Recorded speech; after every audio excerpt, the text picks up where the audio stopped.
Hello friends, I welcome you to my YouTube channel philo linguistic care and कैसे हैं आप सब। I hope you all are fine and enjoying your life at home and may be worried about your studies and exams because you are not going to school these days. But what to do, my dear friends, it is very necessary for us to stay at home and follow all the rules and guidance of the government, because the new variant of COVID-19 is spreading like anything in the world, and it is for our betterment that we have to take care of ourselves and we have to take care of our family too. And in previous video already I had told you, my dear friends, that after completing the tense in English grammar, we shall be continuing with the next topic, that is voice in English grammar. And before beginning the topic voice, I would like to tell you that voice is very very important in our life, है ना। Voice बहुत ही मज़ेदार वाला sentence होता है मेरे दोस्तों, है ना। जब कभी हम पैसिव वॉइस में सेंटेंस बनाते हैं तो उसका जो ब्यूटी रहता है, उसकी जो सुंदरता रहती है, वो कुछ और हट कर रहती है, अलग सा लगता है और इन्जॉय करते हैं हम जब इसका प्रयोग करते हैं। जैसे कि मैं कुछ 2-4 सेंटेंस रखता हूँ आपके सामने में, देखिएगा, है ना, ध्यान से सुनिएगा। पहला सेंटेंस सुनिएगा, है ना। प्रिंसिपल ने मुझे ऑनलाइन क्लास लेने के लिए कहे हैं। इसको हम इंग्लिश में क्या बोलेंगे? The principal has asked me to take online class. इसको अब बदल देते हैं पैसिव वॉइस में। क्या होगा? मैं ऑनलाइन क्लास लेने के लिए कहा गया हूँ, है ना। इंग्लिश में क्या बोलेंगे? I have been asked to take online class. और एक सेंटेंस देखते हैं। उसने मुझे बताया कि वे आपको इसकी सूचना देंगे। हिंदी में इसको ट्रांसलेट कर दे, पैसिव वॉइस होगा। मैं बताया गया हूँ कि इसके बारे में आप सूचित किए जाएंगे। अब इंग्लिश में देखते हैं, है ना। He told me that he will inform you about this. Passive voice में क्या होगा? I am told that you will be informed about this. और एक सेंटेंस देखते हैं। हमें आपको सूचित करना चाहिए, है ना। इसका पैसिव वॉइस क्या होगा? आपको सूचित किया जाना चाहिए। इंग्लिश में देखते हैं। We should inform you. और इसका पैसिव वॉइस क्या होगा? You should be informed. और एक छोटा सा सेंटेंस है ना। किसी ने कहा है को हम क्या कह सकते हैं? कहा गया है। इंग्लिश में क्या बोलेंगे? Someone has said. Someone has said. और इसको हम दूसरे शब्दों में क्या बोल सकते हैं? It has been said. It has been said passive voice है। जैसे कि कोई कहावत हो जाता है, कुछ हो जाता है ना। जैसे कि मैं कह सकता हूँ, मुझे अभी अभी याद आ गया है। It has been said that life offers you so many doors, it is up to you which one to open and which one to close. कहा गया है कि ज़िंदगी हमारे सामने बहुत सारे दरवाजे खोल कर रखते हैं। ये आपके ऊपर निर्भर होता है कि आप कौन सा दरवाज़ा खोलें और कौन सा दरवाज़ा बंद करें। सो माय डियर फ्रेंड्स, इसी विचार के साथ में चलिए हम आगे बढ़ते हैं। With this thought let us proceed ahead, है ना। वॉइस क्या होते हैं बताता हूँ। इंग्लिश में 2 प्रकार के वॉइस होते हैं। एक होता है एक्टिव वॉइस और एक होता है दूसरा होता है पैसिव वॉइस। एक्टिव वॉइस को हम कर्तावाच्य कहते हैं और पैसिव वॉइस को कर्मवाच्य कहते हैं। नाम सुनकर के आपको पता चल गया होगा। एक्टिव वॉइस मतलब कर्तावाच्य वो वाक्य होता है जो कर्ता से शुरू होता है, मतलब सब्जेक्ट से वाक्य शुरू होता है। और पैसिव वॉइस वो वाक्य होते हैं जो कर्मवाच्य कहलाते हैं, अर्थात कर्म मतलब ऑब्जेक्ट से वाक्य शुरू होते हैं, ये पैसिव वॉइस कहलाते हैं, है ना। और एक्टिव वॉइस के बारे में और कहता हूँ। एक्टिव वॉइस के जो संरचना हम पहले से देख चुके थे, जो जब हम टेंस पढ़ते थे संरचना देख चुके थे। एक्टिव वॉइस में वाक्य की संरचना सब्जेक्ट वर्ब ऑब्जेक्ट होती है और पैसिव वॉइस में वाक्य की संरचना ऑब्जेक्ट वर्ब सब्जेक्ट होता है, उल्टा चलता है, देखना। लेकिन सब्जेक्ट में थोड़ा सा मैं डिटेल्स आपसे समझाऊंगा। सब्जेक्ट क्या होता है? सब्जेक्ट जब ऑब्जेक्ट की जगह में आता है, अगर वो प्रोनाउन है तो वो ऑब्जेक्टिव फॉर्म में आ जाता है, ऑब्जेक्टिव रूप बदल लेता है। जैसे कि आई का मी हो जाता है, वी का अस हो जाता है, यू का तो यू ही होता है, दे का देम हो जाता है, ही का हिम हो जाता है, शी का हर हो जाता है, इट का इट रहता है। लेकिन जब एक्टिव वॉइस में सब्जेक्ट के जगह में नाउन हो और जब पैसिव वॉइस बनाते हैं ऑब्जेक्ट के जगह में आ जाता है, तो नाउन में कोई परिवर्तन नहीं होता है। इसका फॉर्मूला पैसिव वॉइस का नहीं, सबसे पहले देखते हैं एक्टिव वॉइस में जो वाक्य की संरचना होती है सब्जेक्ट वर्ब ऑब्जेक्ट होती है, मैंने पहले ही कह दिया था। और पैसिव वॉइस में, है ना, जो संरचना होती है ऑब्जेक्ट वर्ब सब्जेक्ट होता है और इसका डिटेल फॉर्मूला इस प्रकार से बनता है, देख लीजिएगा। सबसे पहले ऑब्जेक्ट आता है, मतलब जो एक्टिव वॉइस का ऑब्जेक्ट रहता है वो पैसिव वॉइस में सब्जेक्ट बन करके सामने में आ जाता है। ऑब्जेक्ट आ जाता है मतलब सब्जेक्ट बन के आ गया है। उसके बाद में हेल्पिंग वर्ब आता है। हेल्पिंग वर्ब होना बहुत ज़रूरी है और बिना हेल्पिंग वर्ब का पैसिव वॉइस सेंटेंस नहीं बनेगा। तो मैं आपको बताऊंगा कि किस प्रकार से कौन सा हेल्पिंग वर्ब लगेगा, इसका भी फॉर्मूला आपको बता दूंगा एक ही डायग्राम में। फिर मेन वर्ब जो लगता है पैसिव वॉइस में, वो हमेशा वर्ब थर्ड फॉर्म में लगता है। मेन वर्ब का थर्ड फॉर्म में लगता है, याद रखेंगे। और जो सब्जेक्ट रहता है एक्टिव वॉइस में, वो पैसिव वॉइस में ऑब्जेक्ट बन करके आता है और बाय से जुड़ जाता है ना। मेन वर्ब के बाद में बाय आता है और बाय के बाद में जो सब्जेक्ट रहता है वो ऑब्जेक्ट बन के आ गया है यहाँ पे, है ना। यहाँ पे सब्जेक्ट लिखा गया है, मतलब ये सब्जेक्ट आ गया है यहाँ पे, लेकिन ऑब्जेक्टिव फॉर्म में लगेगा। उदाहरण देखते हैं, जैसे कि एक्टिव वॉइस में एक सेंटेंस है, ही राइट्स पोएम्स, वह कविताएं लिखता है। इंग्लिश में क्या होगा, हिंदी में उसका ट्रांसलेट, उसके द्वारा कविताएं लिखी जाती है होगा। हम इसको ट्रांसलेट करते हैं क्या में, नहीं चेंज करते हैं पैसिव वॉइस में। Poems are written by him. Poems object, poems था ऑब्जेक्ट, सब्जेक्ट का जगह ले लिया, सामने आ गया, मतलब हेल्पिंग वर्ब आर लगा है और मेन वर्ब का थर्ड फॉर्म आ गया है रिटन, और के बाद में बाय हिम, ही था, ही क्या हो गया, हिम हो गया है ना। Poems are written by him. Okay, तो माय डियर फ्रेंड, इसको जानने के लिए हम लोग को टेंस जानना बहुत ज़रूरी है ना।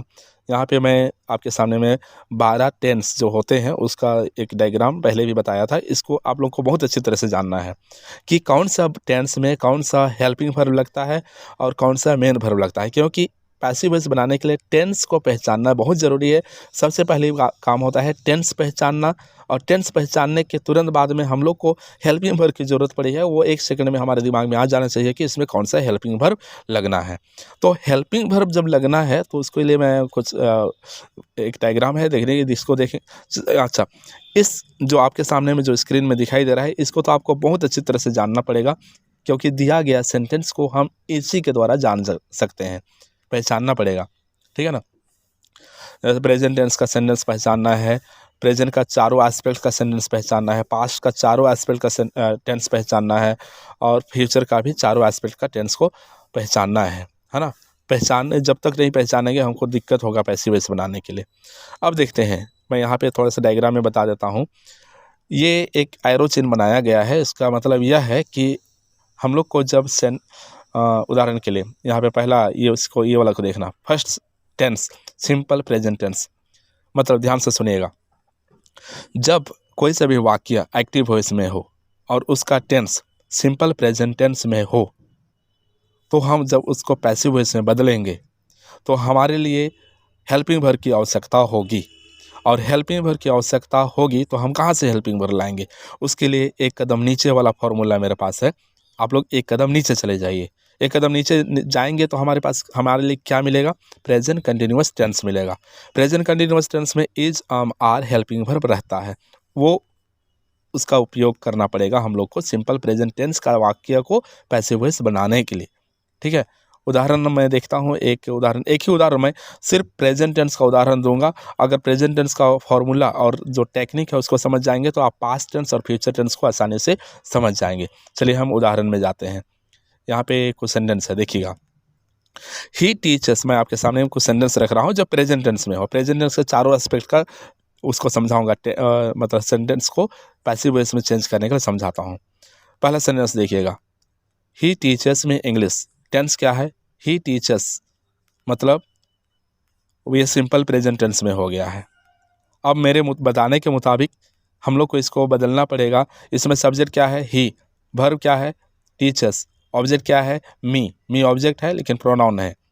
हम बदलेंगे जब इसको तो क्या हो जाएगा, ऑब्जेक्ट जो था वो सब्जेक्ट की जगह में आ जाएगा, मतलब मी ऑब्जेक्ट है वो सब्जेक्ट की जगह में आ जाएगा। तो मी का सब्जेक्टिव केस प्रोनाउन है, इसलिए सब्जेक्टिव केस में ही सामने आएगा, ऑब्जेक्टिव केस कभी वाक्य के सामने में नहीं रहता, ठीक है। तो आई, मी का सब्जेक्टिव केस है तो आई हो गया, आई। अब हम लोग को बिना हेल्पिंग वर्ब का पैसिव वॉइस नहीं बना सकते हैं, हम हेल्पिंग वर्ब लेना पड़ेगा। क्योंकि ये सिंपल प्रेजेंट टेंस है, इसमें हेल्पिंग वर्ब लगता है जब नेगेटिव और इंटरोगेटिव बनाते हैं तो डू और डज लगता है, लेकिन डू और डज का और डिड का पैसिव वॉइस बनाने में कोई रोल नहीं है। हम लोग को एक कदम नीचे जाना पड़ेगा, इज आर मिलेगा कंटिन्यूअस प्रेजेंट कंटिन्यूअस टेंस में। तो अब जब हम यहाँ पे सब्जेक्ट में आई आ गया है कि जो मी है ना, मी का सब्जेक्टिव केस है, आई आ गया है तो आई के साथ में इज नहीं लगेगा, आर भी नहीं लगता है, आई के साथ में आम लगता है, तो आई आम कर दिए हमने, आई आम। उसके बाद में क्या है, वर्ब 3 लगेगा, पासिव वॉइस है, आई एम टोट, क्या सिखाया जाता है, English, I am taught English by he object बन गया है, बाय हिम कर दिए। ऑब्जेक्टिव केस में ही का ऑब्जेक्टिव केस क्या होता है, हिम होता है, तो यह ही टीचर्स में इंग्लिश का जो पैसिव वॉइस सेंटेंस बन जाता है, I am taught English by him. ठीक है, अब आगे जाते हैं। Next sentence, he is teaching me English, क्या उसी सेंटेंस का प्रेजेंट कंटिन्यूअस टेंस है, he is teaching me English. इसमें होता क्या है देखिएगा, यहाँ पर बैकग्राउंड में आते हैं, देखिए प्रेजेंट कंटिन्यूस वाक्य कौन, ही इज़ टीचिंग मी इंग्लिश कौन से टेंस में है, प्रेजेंट कंटिन्यूअस टेंस में।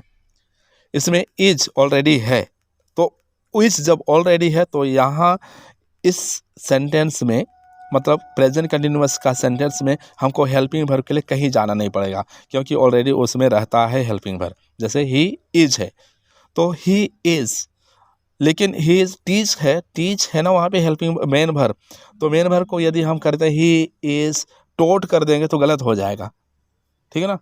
तो उसको टोट तो करना पड़ेगा लेकिन कंटिन्यूअस गायब हो जाएगा, तो कंटिन्यूअस को दिखाने के लिए हम लोग को एक एक्स्ट्रा चीज़ लाना पड़ता है, जिसको बी फॉर्म को लाना पड़ता है, और बी फॉर्म में आईएनजी लगाना पड़ता है, बीइंग लगाना पड़ता है, इसको ध्यान रखेंगे, ठीक है। कंटिन्यूअस टेंस को दर्शाने के लिए हम लोग को बीइंग का प्रयोग करना पड़ता है, वो मेन वर्ब के सामने में, मेन वर्ब का थर्ड फॉर्म के सामने में, या फिर हेल्पिंग वर्ब के बाद में बीइंग का प्रयोग करना पड़ता है। अब देखते हैं यहाँ पे, ही इज टीचिंग में इंग्लिश का पैसिव वॉइस क्या हो जाएगा, आई, क्योंकि ऑब्जेक्ट में आई है वो सामने आ गया, नहीं ऑब्जेक्ट में मी है तो मी सामने आ गया, तो सब्जेक्टिव केस में आ जाएगा ना, आई आ गया यहाँ पे, आई आम, आई के साथ में आम लगेगा, है ना, ही के साथ में इज था लेकिन आई के साथ में आम लगेगा, ओके, क्योंकि आई के साथ में आम ही एग्री होता है, सब्जेक्ट वर्ब एग्रीमेंट में हम लोग देखे थे ना, उसको याद रखना। आई आम कंटिन्यूअस को दिखाने के लिए बीइंग लगाना पड़ेगा हेल्पिंग वर्ब के बाद में, I am being taught third form में आ गया, I am being taught, being को देख करके हमको ये पता चल जा रहा है कि ये जो टेंस है कंटिन्यूअस टेंस में है ना। आई एम को देख करके ये पता चल रहा है कि ये जो टेंस है प्रेजेंट कंटिन्यूअस टेंस में है, वॉज रहता तो पास्ट कंटिन्यूअस हो जाता है ना, शल बी या विल बी रहता तो फ्यूचर कंटिन्यूअस हो जाता है, ध्यान रखेंगे इसको। I am being taught English by him, okay. और अगला देखते हैं, अगला इसी सेंटेंस का प्रेजेंट परफेक्ट टेंस क्या हो जाएगा, he has taught me English, okay. He has taught me English के लिए क्या करना पड़ेगा, he has taught me English, तो प्रेजेंट परफेक्ट टेंस में जब कोई दिया गया सेंटेंस रहेगा एक्टिव वॉइस में, तो उसके लिए भी हम लोग को एक कदम नीचे जाना पड़ेगा। एक कदम नीचे जाएंगे तो हमको क्या मिलेगा, प्रेजेंट परफेक्ट कंटिन्यूअस टेंस, और प्रेजेंट परफेक्ट कंटिन्यूअस टेंस में जो हेल्पिंग वर्ब रहता है वो क्या रहता है, हैज़ बीन या हैव बीन रहता है, तो यहाँ पर उससे हमको उधारी लाना पड़ेगा पैसिव वॉइस में बदलने के लिए।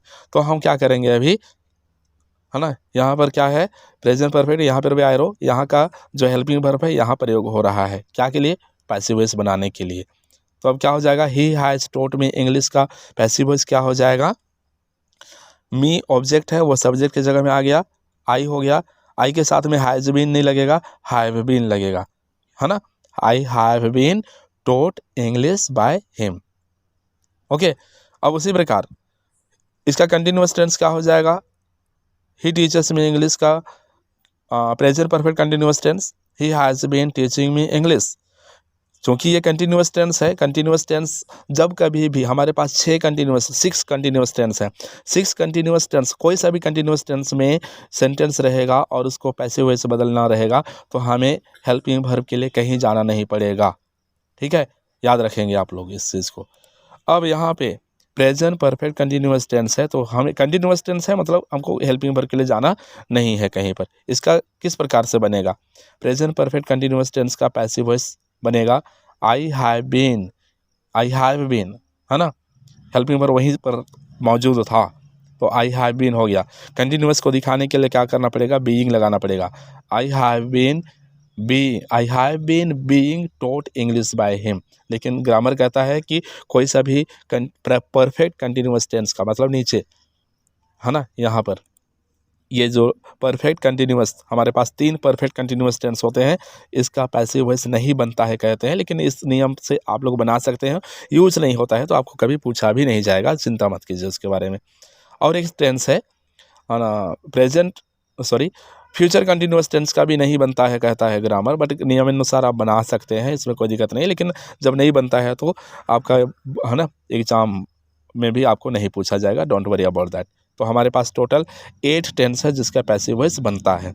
तो अभी अगर मैं इस चीज़ को आपको समझाया कि कहाँ पर से हेल्पिंग वर्ब लेना पड़ता है ना, और एक बार बता देता हूँ मैं, सिंपल, तीनों का सिंपल टेंस में, मतलब simple present tense, simple past tense और सिंपल फ्यूचर टेंस, जब भी वाक्य इन तीनों टेंस में रहे तो उसी टेंस का एक कदम नीचे जाएंगे तो हमें कंटिन्यूअस टेंस मिलेगा, वहाँ से हेल्पिंग वर्ब को लाना पड़ता है पैसिव वॉइस बनाने के लिए। और जब कंटिन्यूअस टेंस रहे, तीनों कंटिन्यूअस टेंस मतलब present continuous tense, past continuous tense और फ्यूचर कंटिन्यूअस टेंस रहे, तो हमें हेल्पिंग वर्ब के लिए कहीं जाना नहीं पड़ेगा, ठीक है ना, कहीं जाना नहीं पड़ेगा। बस कंटिन्यूअस को दिखाने के लिए हमें बीइंग का प्रयोग करना पड़ेगा हेल्पिंग वर्ब के बाद में, ओके। और जब परफेक्ट टेंस रहे, मतलब तीनों परफेक्ट टेंस रहे, कौन कौन सा, present perfect tense, past perfect tense और फ्यूचर परफेक्ट टेंस रहे, तो हमें हेल्पिंग वर्ब के लिए एक कदम नीचे जाएंगे और वहाँ से पैसिव वॉइस बनाने के लिए हेल्पिंग वर्ब का मदद लेंगे, है ना। तो ये प्रक्रिया है और इसको थोड़ा सा अभ्यास करेंगे तो आपके दिमाग में आ जाएगा, ओके। और इतना अगर समझ गए हैं मैं डियर फ्रेंड्स, है ना, आप प्रैक्टिकली करोगे, ऐसे लेक्चर ज़्यादा सुनोगे तो उतना समझ में नहीं आएगा, आप करके देखो। मैं आपके सामने में कुछ क्वेश्चंस रख रहा हूँ, ये आपके सामने में, ये क्वेश्चन के स्क्रीनशॉट ले लेना, इसको बना के मुझे भेजना। और फिर अगला और भी देता हूँ मैं, है ना, और देता हूँ इसको भी देख लीजिए, ये कुछ सेंटेंस है, इनको भी बना करके बताना मुझे। मेरा व्हाट्सअप नंबर यहाँ पे नीचे में दे रहा हूँ, आप इसका सॉल्व करके मेरे व्हाट्सअप में भेज भी सकते हैं, नाम लिख लीजिए, बता दीजिए मुझे, है ना। और कुछ दिक्कत हो तो कमेंट करके आप लोग मेरे कमेंट करके भी आप पूछ सकते हैं, ओके। ये और एक पेज देता हूँ, है ना, आपकी प्रैक्टिस के लिए, है ना, ये सब यहाँ का भी आप लोग बना के देखिएगा। इन सारी चीज़ों को बना के देखिए, अगर बन जाए तो आप व्हाट्सअप नंबर पे व्हाट्सअप कर सकते हैं, और कमेंट बॉक्स में भी आपको कोई समझ में नहीं आता है, आप कमेंट करके मुझसे क्लियर कर सकते हैं। I will be very happy when you ask your doubts, okay, I will be very happy, okay, and it is my pleasure to help you my dear friends during this lockdown period, okay. So and interrogative sentence और negative sentence, imperative sentence वगैरह और अन्य प्रकार के जो वाक्य हैं, sentence हैं, उनके बारे में, उनका पैसिव वॉइस कैसे बनता है उसको मैं अगले वीडियो में बना करके आप लोगों के लिए बहुत जल्द ही अपलोड कर दूंगा। Till then take care, enjoy your life and study well, okay, bye, thank you.